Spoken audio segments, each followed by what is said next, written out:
Hello friends, स्वागत है आपका वाईपी एजुकेशन ट्रिक चैनल पर।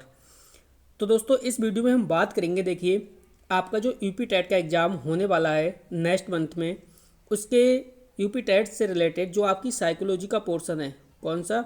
साइकोलॉजी। ठीक है, तो ये साइकोलॉजी मैं आपको आज से स्टार्ट करा रहा हूँ और पूरी कंप्लीट साइकोलॉजी हम पढ़ेंगे। तो आपको बताना चाहेंगे कि आप हमारे चैनल पे नए हैं या अभी तक आपने हमारे चैनल को सब्सक्राइब नहीं करा है, तो आप नीचे रेड कलर के सब्सक्राइब बटन को क्लिक कर लें। बराबर में बेल आइकन की घंटी है, उसको भी प्रेस कर लें। इससे क्या होगा कि जब भी हम वीडियो को अपलोड करेंगे तो उसका नोटिफिकेशन सबसे पहले आपके पास पहुंच जाएगा। इस वीडियो को शुरू से लेकर लास्ट तक देखना। मेरी कोशिश ये होगी कि एक ही वीडियो से अगर आप ये वीडियो कंप्लीट देखोगे तो आपको यूपी टेट में 2 मार्क्स ये वीडियो 100% दिला के जाएगी। तो इस वीडियो को अपने सभी दोस्तों में ज़्यादा से ज़्यादा शेयर करिए ताकि हर स्टूडेंट के कम से कम 2 मार्क्स तो क्लियर हो जाएं। मैं आपको ट्रिक बेस पे साइकोलॉजी पूरी सिखाने की कोशिश करूँगा, पूरी पढ़ाने की कोशिश करूँगा। तो आप मेरे चैनल को सब्सक्राइब कर लीजिए और बेल आइकन की घंटी को प्रेस कर लीजिए। अगर आपको वीडियो पसंद नहीं आती है तो वीडियो को आप डिसलाइक भी कर सकते हैं। अगर आपको वीडियो पसंद नहीं आती है तो वीडियो को आप डिसलाइक करके जा सकते हैं, आपको कोई भी समस्या नहीं होगी। लेकिन एक रिक्वेस्ट है कि इस वीडियो को आप शुरू से लेकर लास्ट तक जरूर देखना। तो करते हैं हम टॉपिक्स की शुरुआत। देखिए, सबसे पहले देखिए, ये ट्रिक्स हम आपके सामने रख रहे हैं। ये ट्रिक है, इस ट्रिक के माध्यम से हम बहुत कुछ सीखने वाले हैं। ठीक है, ये ट्रिक क्या कह रही है? समझो 2 लाइनें आपको याद रखनी है। समझो 2 लाइनें आपने याद रख ली तो कम से कम 6 से 7 क्वेश्चन आपके याद हो गए। अगर आपने 2 लाइनें याद करी तो समझो 6 से 7 क्वेश्चन आपको याद हो गए इन्हीं 2 लाइनों से। तो क्या कह रहा है? ये 2 लाइनें क्या हैं? देखो, 1 2 3 बहुएं अब बैठ समूह गाएं। 1 2 3 बहुएं अब बैठ समूह गाएं, बिने मैन मैन ही डाई कह ली जाए। क्या कह रहा है? इसका कहने का मतलब क्या है? देखिए, एक से आपको ये ध्यान रखना है, एक से एक कारक सिद्धांत, एक कारक सिद्धांत, और बिने से आपको ध्यान रखना है अल्फ्रेड बिने। एक कारक के सिद्धांत के जो जन्मदाता हैं वो हैं अल्फ्रेड बिने। इसके बाद है 2, तो 2 से आपको ध्यान रखना है द्विकारक सिद्धांत, और द्विकारक सिद्धांत के नीचे देखिए लिखा है मैन। मैन से आपको ध्यान रखना है स्पीयर मैन। इसी प्रकार 3, तो 3 से आपको ध्यान रखना है त्रिकारक सिद्धांत। इसके नीचे भी क्या लिखा है? मैन। तो मैन से हो जाएगा स्पीयर मैन। इसके बाद देखिए, कह रहा है 1 2 3 बहुएं। बहुएं का मतलब है बहुकारक सिद्धांत। क्या है? बहुकारक सिद्धांत। और लिखा है नीचे डाई, तो डाई से ध्यान रखना है थॉर्नडायक। बहुकारक जो सिद्धांत है वो किसने दिया है? थॉर्नडायक ने। इसके बाद कह रहा है 1 2 3 बहुएं अब बैठ समूह गाएं। समूह गाएं का मतलब क्या है? समूह कारक सिद्धांत। और इसके नीचे लिखा है कैली। तो जो समूह कारक सिद्धांत है वो दिया है कैली और थ्रस्टन। ये 2 वैज्ञानिक आते हैं समूह कारक सिद्धांत के लिए। तो कुल मिला के ये बेहतरीन ट्रिक आपको याद हो गई होगी और उम्मीद करता हूँ ये ट्रिक आपके समझ में भी आई होगी। तो एक बार जल्दी से मैं फिर से रिपीट कर देता हूँ। देखिए, ट्रिक जो हमारी थी वो थी 1 2 3 बहुएं अब बैठ समूह गाएं, बिने मैन मैन ही डाई कह ली जाए। ये आपको याद रखना है। ठीक है, इसके बाद देखिए, एक पॉइंट मैंने आपको नीचे लिखा है, नोट करके आपको स्पेशली बता रहा हूँ। एक क्वेश्चन और याद कर लीजिए। थॉर्नडायक को प्रथम शिक्षा मनोविज्ञान का जनक माना जाता है। तो प्रथम मनोविज्ञान का जनक किसे कहा जाता है? तो ये आपको याद रखना है, थॉर्नडायक। ठीक है, वीडियो आपको पसंद आती है, वीडियो को लाइक करिए और वीडियो को ज़्यादा से ज़्यादा अपने सभी दोस्तों में शेयर करिए। इससे क्या होगा? इससे हम भी मोटिवेट होंगे कि हमारी वीडियो लोगों को पसंद आ रही है और हम ज़्यादा से ज़्यादा आपको साइकोलॉजी सिखाने की कोशिश करेंगे। तो चलते हैं आगे की ओर। देखिए, नेक्स्ट ट्रिक आपके सामने यह है। बहुत ही अच्छी ट्रिक्स है, वीडियो को पूरा देखिए। 2 नंबर तो आपके 100% इस वीडियो से क्लियर कराऊंगा मैं आपके। तो ये देखिए ट्रिक, देखिए बहुत ही बेहतरीन ट्रिक है। कम से 3D सैंपल AB करो विकास, बर्ड गिल से थॉमसन हैव प्याजे खास।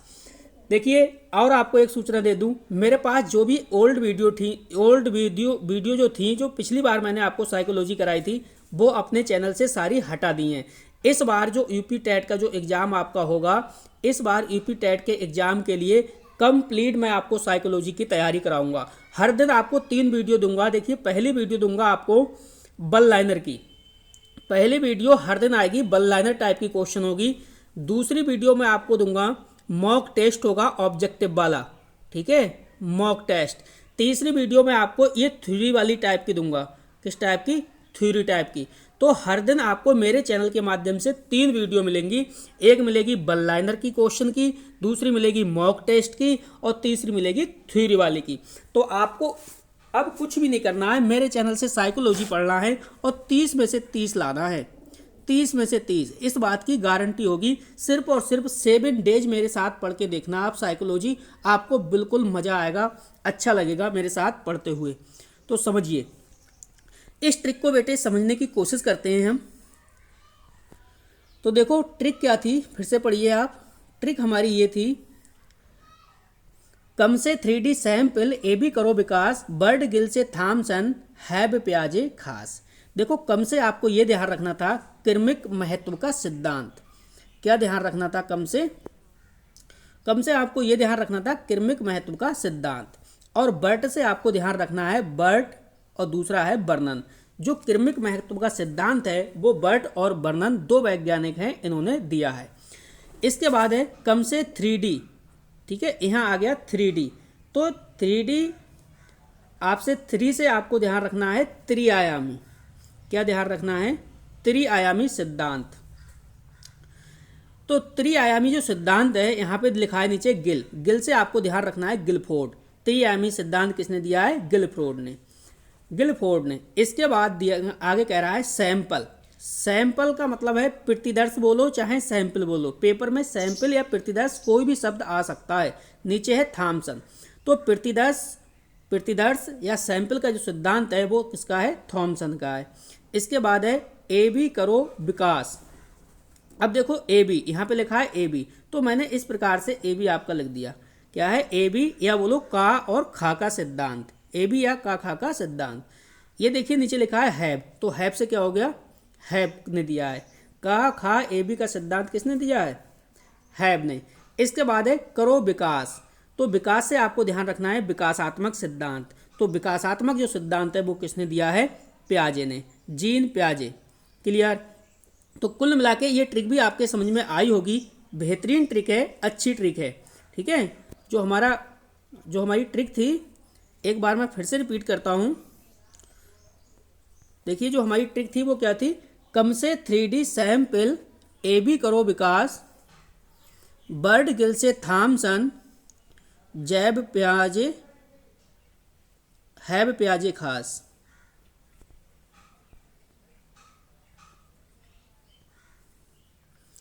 इसको आप स्क्रीनशॉट ले सकते हो, कोई भी टेंशन नहीं है, इसकी स्क्रीनशॉट आप ले सकते हो। कम से 3D सैंपल ए बी करो विकास, बर्ड गिल से थॉमसन हैब प्याजे खास। ये आपकी बेहतरीन ट्रिक थी।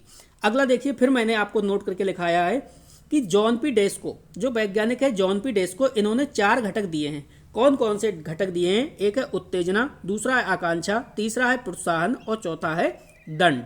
क्लियर। अब चलते हैं नेक्स्ट ट्रिक की ओर। देखते हैं अगली हमारी ट्रिक क्या है।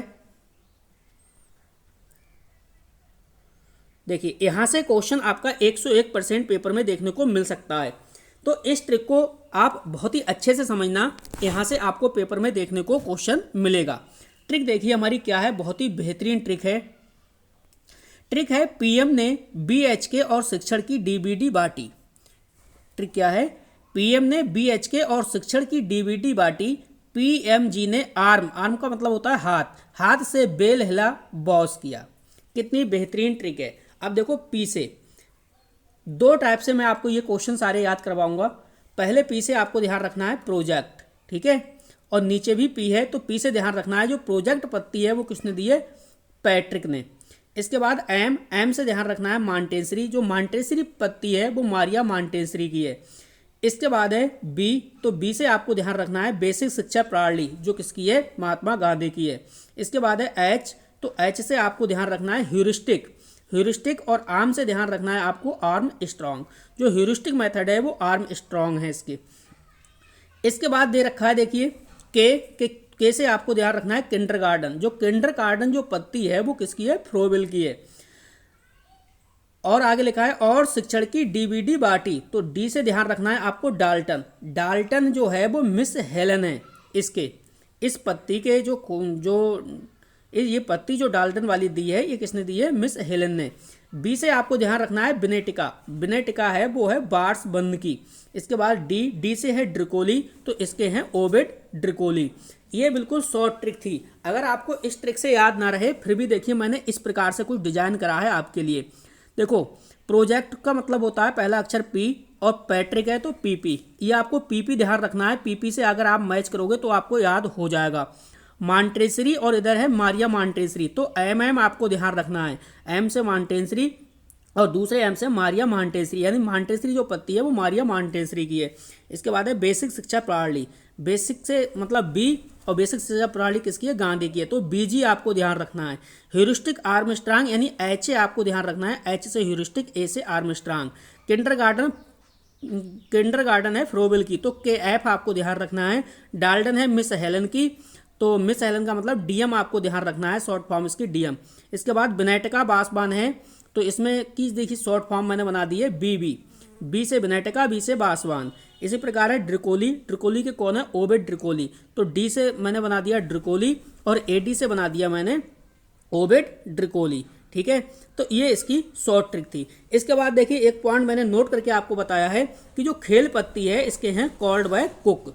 खेल पत्ती के कौन है? Called by cook. एक सेकेंड रुकिए, खेल पत्ती के कौन है? चलिए समझिए खेल पत्ती के कौन है, तो कॉल बाय कुक। तो ये ट्रिक आपने नोट कर ली होगी। अगर आपको ट्रिक नोट नहीं करनी है तो आप प्रत्येक पेज का स्क्रीनशॉट आराम से ले सकते हैं।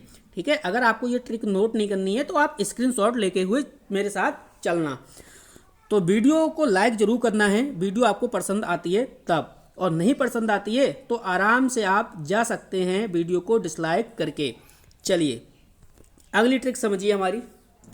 अगली ट्रिक क्या है? देखिए ट्रिक बहुत बेहतरीन है, व्यक्तित्व के सिद्धांत हैं। आपसे देखिए क्या कहा जा रहा है। कपिल मुनि स्वभाव से केचम से शरीर, डायक चिंतन कर गया जुंग साई को वीर। कितनी बेहतरीन ट्रिक है देखिए। कपिल मुनि स्वभाव से केचम से शरीर, डायक चिंतन कर गया जुंग साई को वीर।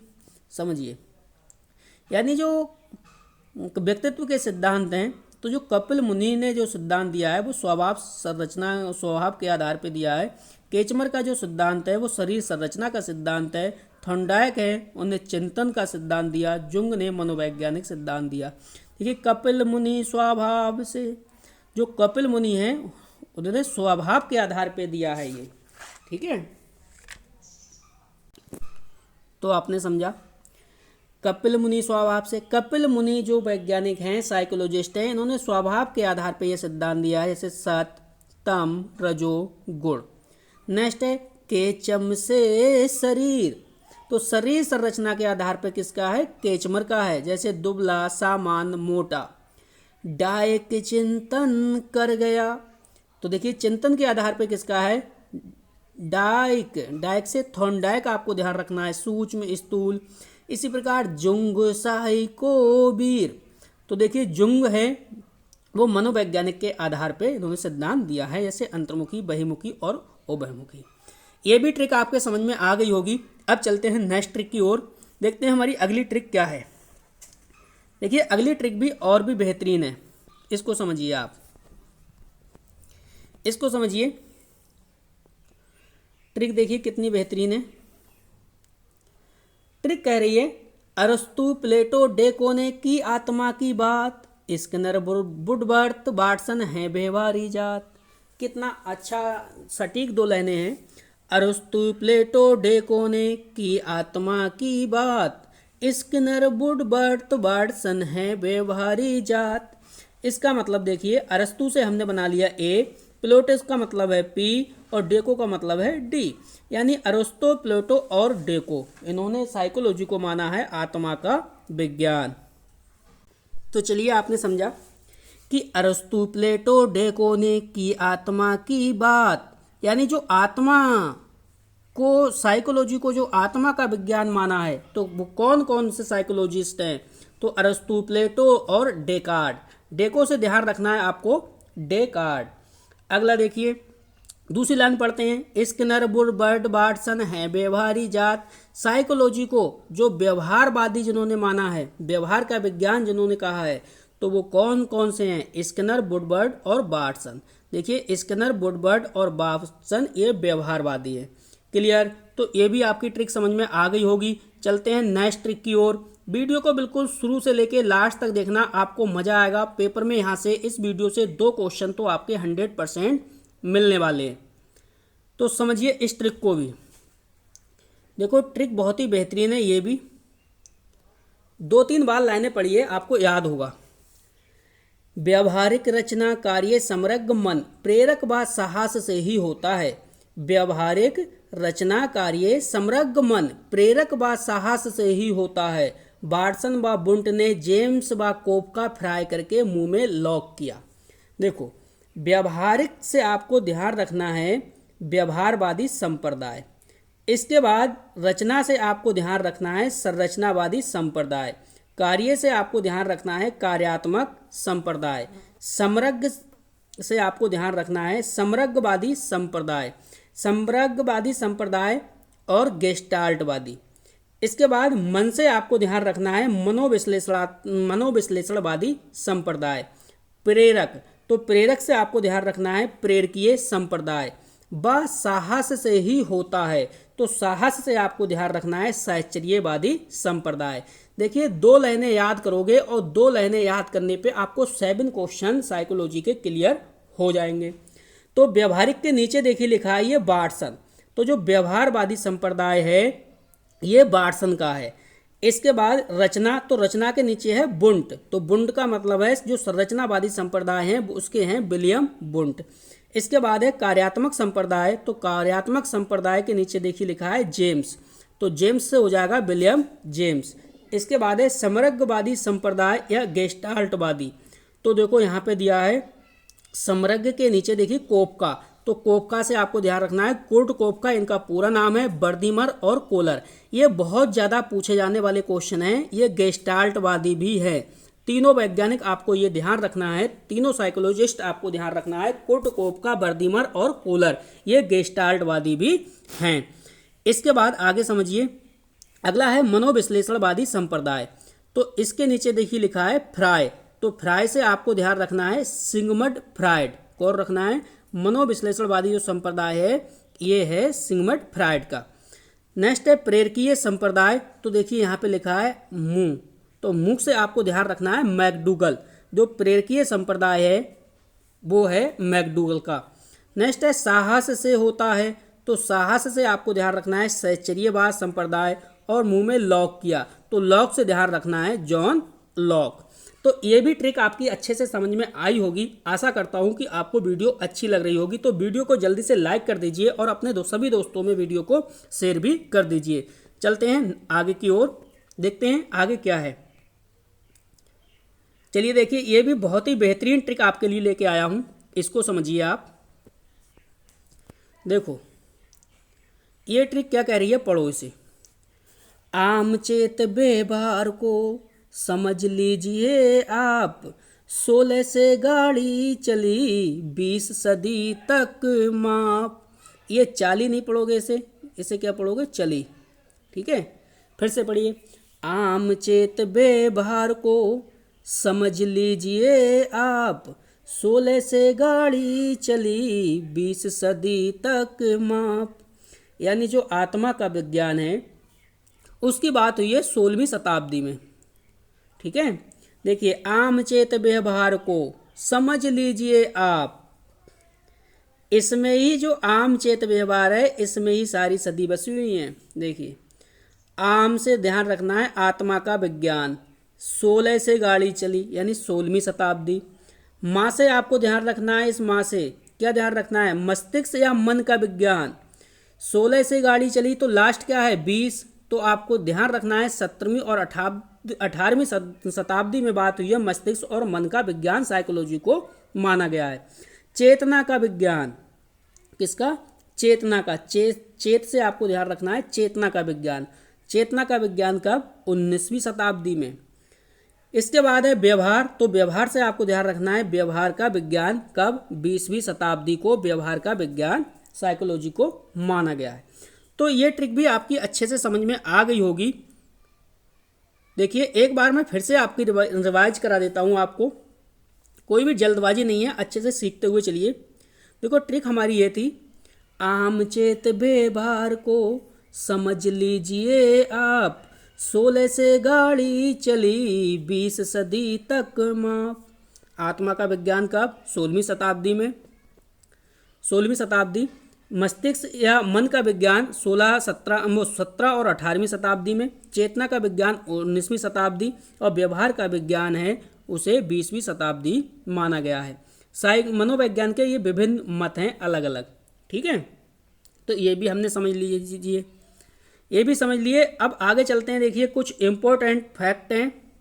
ये क्वेश्चन जो आपका है यहाँ से भी आपको 1 नंबर जरूर मिलेगा। 100% जिसने व्यक्ति मापन की विधियों को अच्छे से कवर कर लिया, ये है व्यक्ति मापन की विधियाँ। अगर आपने व्यक्ति मापन की विधियाँ अच्छे से कवर कर ली तो मानता हूँ मैं 1 मार्क्स आपका क्लियर हो जाएगा यूपी टेट के एग्ज़ाम में।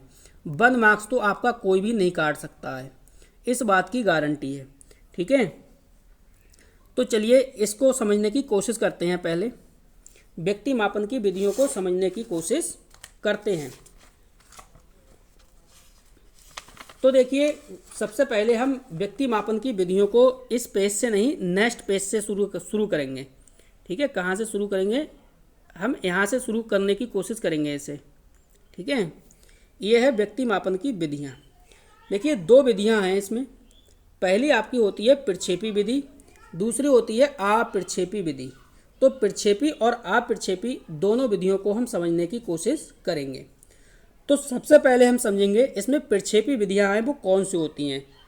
देखिए TAT प्रक्षेपी विधि है, CAT प्रक्षेपी विधि है, IBT प्रक्षेपी विधि है और SCT प्रक्षेपी विधि है। इसके बाद 5वीं है FWAT, ये भी प्रक्षेपी विधि है। तो आप प्रक्षेपी और प्रक्षेपी विधि करके भी आपसे क्वेश्चन पूछा जा सकता है, ठीक है। अगला देखिए अप्रक्षेपी विधि। तो अप्रक्षेपी विधि कौन कौन सी है, ये देखिए है आपकी 4। ये 2 प्रकार की होती हैं अप्रक्षेपी। तो पहला इसमें प्रकार है आत्मनिष्ठ या व्यक्तित्व, ठीक है। आत्मनिष्ठ या व्यक्तिनिष्ठ, यहाँ पे आगे लिखा है व्यक्तिनिष्ठ, ये पढ़ लेना। तो पहली तो ये हो गई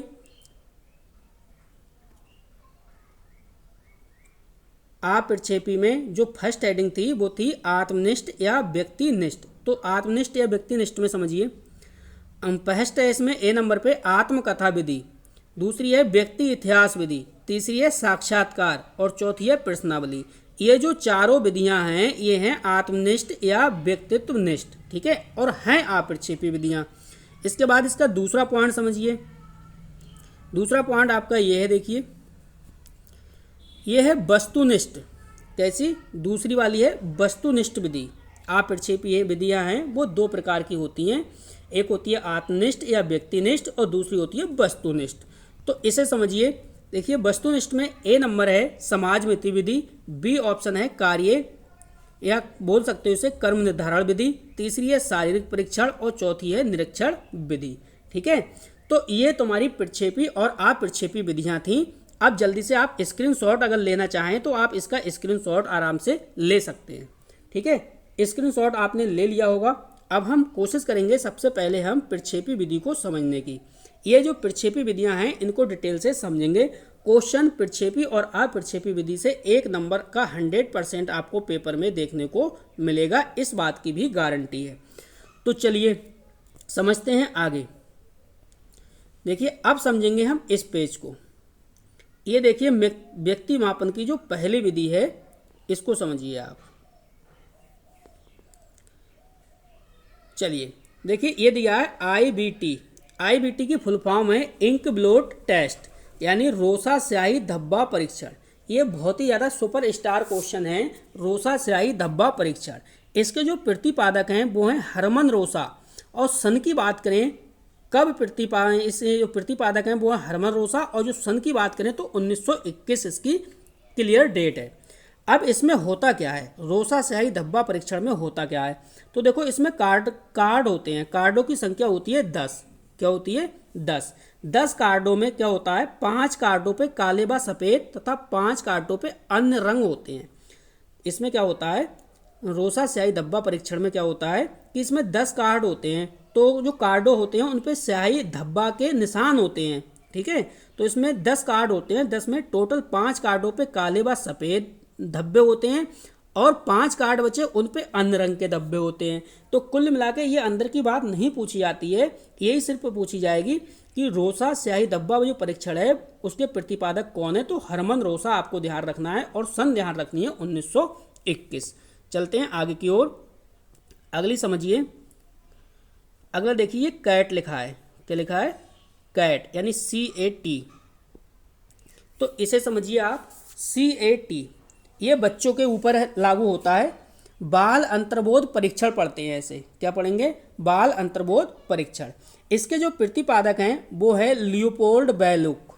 कौन है लियोपोल्ड बेलेक। सन की बात करें तो 1948। ठीक है, अगर हम इसमें कार्डों की संख्या की बात करें तो टोटल 10 कार्ड होते हैं जिसमें जानवरों के चित्र होते हैं। उन कार्डों पे क्या होता है उन कार्ड्स के ऊपर जानवरों के चित्र होते हैं। नोट करके देखिए पॉइंट आपको लिखवाया है। बालकों को चित्र दिखाकर कहानी लिखने को कहा जाता है। बालकों को चित्र दिखाकर इसमें क्या कहा जाता है कहानी लिखने को कहा जाता है। यह परीक्षण 3 से 11 वर्ष के बालकों के लिए उपयोगी होता है। तो आप समझ गए होंगे ये भी मोस्ट हैं। ये जो मैं आपको इस समय करा रहा हूँ ये बिल्कुल मोस्ट इंपॉर्टेंट पॉइंट्स हैं, इन सबको अच्छे से नोट कर लीजिए।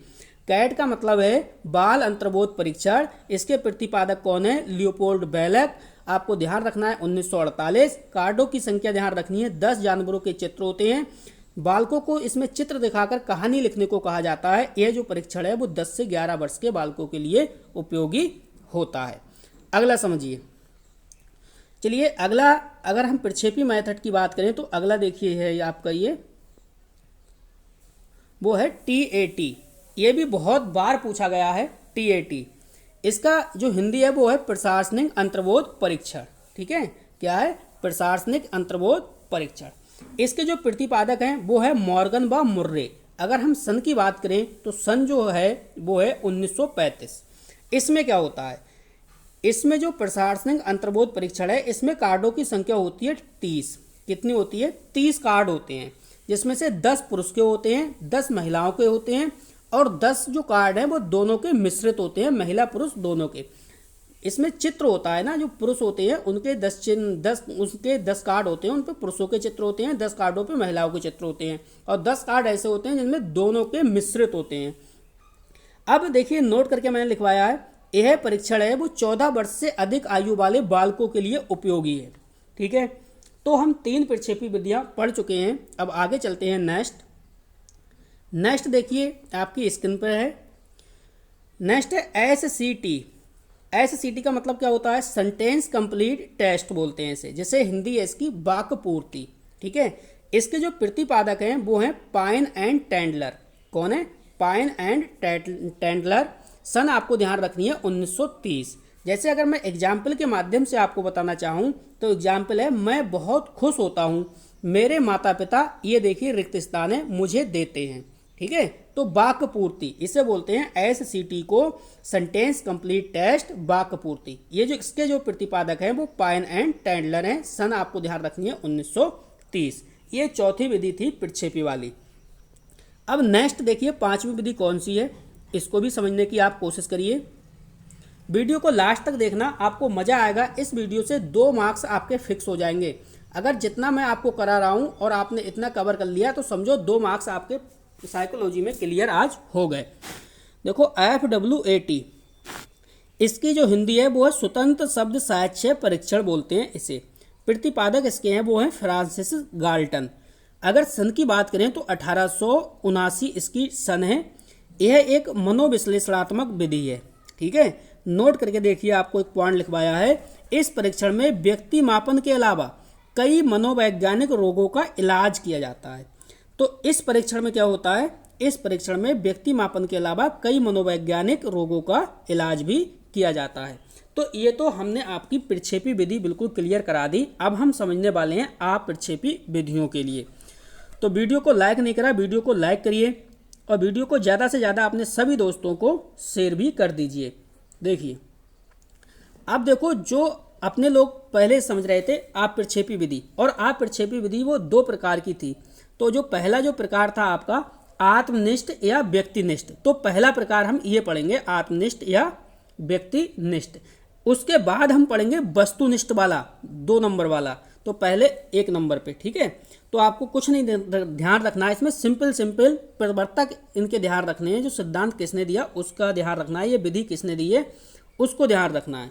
तो देखिए पहला है इसमें, ये आप प्रक्षेपी विधि है आत्मकथा या अंतर्दर्शन विधि। इसके जो प्रवर्तक हैं वो हैं विलियम वुंट। दूसरी है व्यक्ति इतिहास विधि, या फिर बोल सकते हो जीवन कीर्ति विधि, या बोल सकते हो इसे केस स्टडी प्रवर्तक, ये है टाइडमैन की। कौन है इसके? टाइडमैन। नेक्स्ट देखिए प्रश्नावली, तो जो प्रश्नावली के हैं प्रवर्तक वो हैं वुडवर्थ। प्रश्नावली के कौन है? वुडवर्थ। इसके बाद जो चौथी है आपकी आत्मनिष्ठ या व्यक्तिनिष्ठ आप प्रक्षेपी विधि, वो है आपकी साक्षात्कार। ये देखिए साक्षात्कार, इसमें क्या है, साक्षात का प्रारंभ इसमें अमेरिका से माना जाता है। साक्षात्कार वार्ताकार का एक रूप माना जाता है। इंटरव्यू यानी इंटरव्यू बोलते हैं इसे, तो साक्षात्कार है वो वार्ताकार यानी वार्तालाप बोल लिख सकते हो यहाँ पे। वार्तालाप का एक क्या है, एक रूप माना जाता है, ठीक है। अब आगे चलते हैं। आगे जो मैंने आपको बताया था कि जो आप प्रक्षेपी विधि थी वो 2 प्रकार की थी। फर्स्ट थी आत्मनिष्ठ या व्यक्तिनिष्ठ और दूसरी थी वस्तुनिष्ठ। तो हम जो दूसरी वाली की बात करेंगे अब, कौन सी? वस्तुनिष्ठ, ठीक है। तो समझिए, देखिए वस्तुनिष्ठ। वस्तुनिष्ठ में पहली क्या थी? समाजमिति विधि। तो जो समाजमिति के विधि के प्रवर्तक हैं वो है J.L. मोरेनो। कौन है? J.L. मोरेनो। इसके बाद दूसरी जो विधि थी वो है कार्य एवं कर्म निर्धारण कार्य एवं कर्म निर्धारण विधि। इसके जो प्रतिपादक हैं वो हैं थ्रस्टन। इसके बाद है शारीरिक परीक्षण। शारीरिक परीक्षण में क्या होता है कि इस परीक्षण में देखिए व्यक्ति की जांच करके निष्कर्ष निकाला जाता है कि निर्धारित नौकरी के लिए व्यक्ति स्वस्थ है या नहीं। शारीरिक परीक्षण में क्या होता है कि इस परीक्षण में व्यक्ति की जांच करके निष्कर्ष निकाला जाता है कि निर्धारित नौकरी के लिए व्यक्ति स्वस्थ है या नहीं है। चौथी जो आप प्रक्षेपी विधि है वो है निरीक्षण विधि या बहिर्दर्शन विधि। इसके जो प्रतिपादक हैं वो हैं वाटसन। तो प्रक्षेपी और आप प्रक्षेपी विधियां आपकी क्लियर हो चुकी हैं। आप प्रत्येक का स्क्रीनशॉट ले लीजिए और अच्छे से नोट्स भी तैयार अपने कर लीजिए। आगे चलते हैं। अगला जो टॉपिक है वो देखिए बहुत ही बेहतरीन टॉपिक है। इस टॉपिक को अगर आपने क्लियर कर लिया तो समझो यहाँ से भी आपका 1 मार्क्स बनेगा। 1 मार्क्स आपका यहाँ से भी आपको पेपर में देखने को मिलेगा। अब हम क्या सीखेंगे? अब हम पढ़ेंगे आगमन और निगमन विधि, जो कि हर बार पेपर में आती है। आगमन विधि को हम ट्रिक के माध्यम से समझेंगे। आगमन और निगमन को दोनों को हम ट्रिक के माध्यम से समझने की कोशिश करेंगे। तो देखो आगमन विधि, आगमन जो विधि है इसमें कार्य विधि किस बेस पे वर्क करती है वो आपको समझना है। इसकी जो ट्रिक है वो है आगमन प्रज्ञा प्राउस। देखिए प्राउस आपको कुछ इस तरह से लिखना है। जब आप प्राउस लिखोगे तो कुछ इस तरह से लिखना है प्राउस, ठीक है, इस तरह से। और इसके नीचे लगाओगे हनंत। हनंत का मतलब होता है कि सा है वो अधूरा है, ठीक है, आधा सा है। तो ये आपकी ट्रिक हो गई आगमन प्रज्ञा प्राउस। तो ये ध्यान रखना है। देखिए बी, इसमें आया है बी से आपको ध्यान रखना है विशिष्ट से सामान्य की ओर। अब पेपर में ये क्वेश्चन किस प्रकार से पूछेगा? पेपर में आपसे पूछेगा, ये लाइन दे देगा कि विशिष्ट से सामान्य की ओर, फिर आपसे पूछेगा इसमें आगमन विधि है या निगमन विधि है या फिर कुछ और विधि है, तो आपको ये पहचान के बताना पड़ेगा। तो ये आगमन विधि का उदाहरण है विशिष्ट से सामान्य की ओर। इसके बाद ज्ञा से आपको ध्यान रखना है ज्ञात से अज्ञात की ओर। इसके बाद है प्रा, तो प्रा से आपको ध्यान रखना है प्रत्यक्ष से अप्रत्यक्ष की ओर। इसके बाद है ऊ, तो ऊ से आपको ध्यान रखना है उदाहरण से नियम की ओर। इसके बाद है आधा सा, तो आधे सा से ध्यान रखना है स्थूल से सूक्ष्म की ओर। तो कुल मिला के ये 5 एग्जाम्पल आपको रट्टा मारने हैं आगमन विधि के। किस ट्रिक से? तो ट्रिक मैं आपको समझा चुका हूँ। आगमन विधि की जो ट्रिक है वो ट्रिक आपकी ये है, देखिए आगमन प्रज्ञा प्राउस, ये ट्रिक आपको ध्यान रखनी है। तो तो इसके माध्यम से पांचों एग्जाम्पल आपको ध्यान में रहेंगे। इस 5 एग्जाम्पल को बार बार टेट के पेपर में कोई ना कोई सा एग्जाम्पल इन पांचों में से एक दे देगा, चेंज कर करके देता है और आपसे पूछता है कि ये जो उदाहरण है वो, ये जो एग्जाम्पल है वो किसका है, ये जो मेथड है या ये जो विधि है वो कौन सी विधि है, आगमन है या निगमन है। चलिए आगे समझते हैं, थोड़ी सी चर्चा इस पे आगमन विधि पे और भी कर लेते हैं, क्योंकि इसके गुण और दोषों को भी समझ लेते हैं। देखो इसके गुण क्या हैं। तो जो आगमन विधि है वो एक मनोवैज्ञानिक विधि है। आगमन विधि में स्थायी ज्ञान के लिए उपयुक्त एवं छोटी कक्षाओं के लिए उपयुक्त है। जो आपकी आगमन विधि है इससे स्थायी ज्ञान के लिए तो उपयुक्त है ये, ठीक है, और छोटी कक्षाओं के लिए उपयुक्त है। दो बातें इसमें समझ में आ रही हैं, लेकिन इसके दोष क्या हैं। तो दोष आगमन विधि के ये हैं कि इसके जो परिणाम है वो पूर्णतः सत्य नहीं है, ये इसका दोष है। सभी स्तर के बालकों के लिए भी ये उपयुक्त नहीं है, तो यह भी इसका दोष है। और सीखने की जो गति होती है वो धीमी होती है, तो ये भी इस विधि का दोष है। तो आगमन विधि को अच्छे से समझ लिया होगा आपने। अब जल्दी से स्क्रीनशॉट ले लीजिए, मैं थोड़ा सा छोटा कर देता हूँ। ये देखिए, अब आप अच्छे से स्क्रीनशॉट ले लीजिए इसका। चलते हैं अब आगे की ओर, समझेंगे हम निगमन विधि। तो चलिए चलते हैं आगे की ओर, समझते हैं निगमन विधि के लिए। ये देखिए आ गई निगमन विधि। निगमन विधि में कुछ नहीं करना है आपको, जो आपकी आगमन विधि थी उसका जस्ट अपोजिट करना है, उल्टा करना है, ठीक है। ये निगमन विधि। देखिए कार्य विधि क्या है। देखो आपने आगमन विधि में बताया था विशिष्ट से सामान्य की ओर, तो वही एग्जाम्पल आपको इसमें उल्टा कर देना है, सामान्य से विशिष्ट की ओर। दूसरा एग्जाम्पल भी उल्टा करना है आपको, अज्ञात से ज्ञात की ओर। तीसरा है अप्रत्यक्ष से प्रत्यक्ष की ओर, और चौथा है नियम से उदाहरण की ओर। पांचवा है सूक्ष्म विधि से स्थूल की ओर। ये कार्य विधि है। इस 5 कार्य विधि जो है इस प्रकार से निगमन विधि पे आधारित है। इस 5 में से कोई सी ना कोई सी विधि आपको पेपर में दे देगा और आपसे पूछेगा कि इसमें क्या है, आगमन विधि है या निगमन विधि है या कुछ और है, ठीक है। तो जो आगमन विधि का है उसके ये 5 जो फैक्ट हैं वो आपको उल्टे करने हैं, ठीक है, उल्टा करना है। अब इसके गुण समझते हैं, इसके गुण क्या हैं निगमन विधि के। देखिए स्मरण शक्ति है वो नियंत्रण रहती है, इसमें क्रमबद्ध ज्ञान प्राप्त होता है और कम समय में अधिक ज्ञान प्राप्त होता है। किससे? निगमन विधि से। अब आगमन विधि में क्या है, देखिए इसके दोष को निगमन विधि के दोष को समझते हैं। दोष क्या है? दोष है मानसिक शक्ति का विकास इस विधि में नहीं हो पाता है और रटने की आदत पड़ जाती है। मनोवैज्ञानिक विधि ये है नहीं। तो ये 3 फैक्ट हैं जो इसमें दोष हैं निगमन विधि में। मानसिक शक्ति का इसमें विकास नहीं होता है, रटने की आदत पड़ जाती है, मनोवैज्ञानिक विधि ये नहीं है। कौन सी? निगमन। तो जल्दी से आप स्क्रीनशॉट ले लीजिए, मैं थोड़ा सा और छोटा कर देता हूँ। दोनों पेजों की आप स्क्रीनशॉट ले सकते हैं। अब आप स्क्रीनशॉट ले लीजिए आगमन और निगमन विधि की। तो आपको जल्दी से कमेंट करके बताना है कि जो आज की आपकी फर्स्ट वीडियो है ये आपको कैसी लगी। वीडियो आपको कैसी लगी जल्दी से जल्दी सभी मेरे प्यारे भाई बहन जितने भी इस वीडियो को देख रहे हैं कमेंट करके आपको बताना है, जिससे मैं आपको नेक्स्ट वीडियो बहुत जल्द ला सकूं और बहुत ही बेहतरीन, ठीक है, जिससे आपको साइकोलॉजी बिल्कुल समझ में आने लगेगी। तो बस इस वीडियो में इतना ही था। वीडियो को ज़्यादा से ज़्यादा अपने दोस्तों को शेयर करना और वीडियो को लाइक करके जाना। अगर आपको वीडियो पसंद नहीं आती है तो वीडियो को डिसलाइक करके भी चले जाना। तो बस वीडियो देखने के लिए आपका बहुत बहुत धन्यवाद। आपका दिन शुभ हो।